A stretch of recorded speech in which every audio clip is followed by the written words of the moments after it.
Hello, ladies and gents, boys and girls, people of all ages, sexualities, and identities, and welcome back to another Doctor Who review.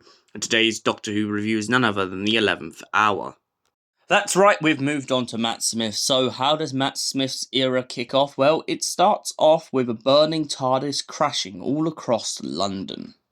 Matt Smith's Doctor begins to hectically run around the console unit trying to pull levers to stop himself from falling out onto the Thames. He eventually crashes the blue box in a little girl's garden and finds himself talking to her when she begins to ask whether he is Santa Claus. He explains that he is the Doctor and that he has come a very long way. He also points out that he fell into a swimming pool in a library. Amelia Pond's not quite sure whether she believes him, but she finds herself trusting him anyway. She begins to tell him about the crack in her wall, and so he runs upstairs to discover that the crack indeed is in her wall, but it shouldn't be there. The crack in her wall belongs to a prison on the other side of space, and a message begins to come through. Prisoner Zero has escaped. And that's what begins to set the Doctor off. He then travels back in the TARDIS for a while and promises to return to Amelia Pond.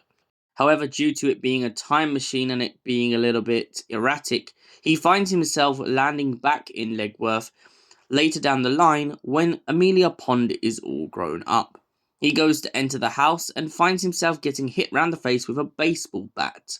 He then wakes up, handcuffed to a radiator, and talking face to face with the little girl he once knew, all grown up, now known as Amy Pond. However, it seems like the danger of Prisoner Zero hasn't gone away, and has just been waiting for the Doctor to return to mock him. Prisoner Zero has been watching Amy grow up for many, many years, and now has the power to escape. But the Doctor doesn't want Prisoner Zero to escape, and so he will do everything in his power to get Prisoner Zero noticed by his guard, due to the fact that if they don't capture Prisoner Zero, the whole world will be incinerated. The Doctor goes off to meet Jeff and a bunch of other people and begins to find himself in a situation in which he comes across Amy's boyfriend, Rory Williams. He begins to ask him why he keeps taking a picture of a guy and his dog, and Rory explains that it's because the guy should be in the hospital, not where he currently is, because he's in a coma. The Doctor races to the hospital and tries to catch up with Prisoner Zero before it's too late. However, Prisoner Zero manages to escape just subtly. Well, that's until the Doctor's signal begins to draw the guard to Earth and tells him exactly where they are.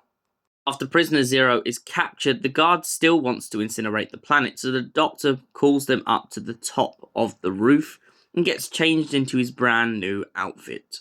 We then see flashes of Earth and its history, and alongside that, we end up with a beautiful montage of the Doctor and his past faces. The Doctor then returns a while later and offers Amelia Pond to come with him. She's not quite sure if she can trust him due to the fact that he ran away before, but he says that he is here to stay now, and it's time for her to have an adventure in time and space. So, the 11th hour. What would I give this out of 10? Honestly, this is such a solid opening, and I feel like this was the episode that really made me fall in love with watching Matt Smith's era. And for that reason, I give it a solid 10 out of 10. Thank you for watching, and we'll see you in the next Doctor Who review.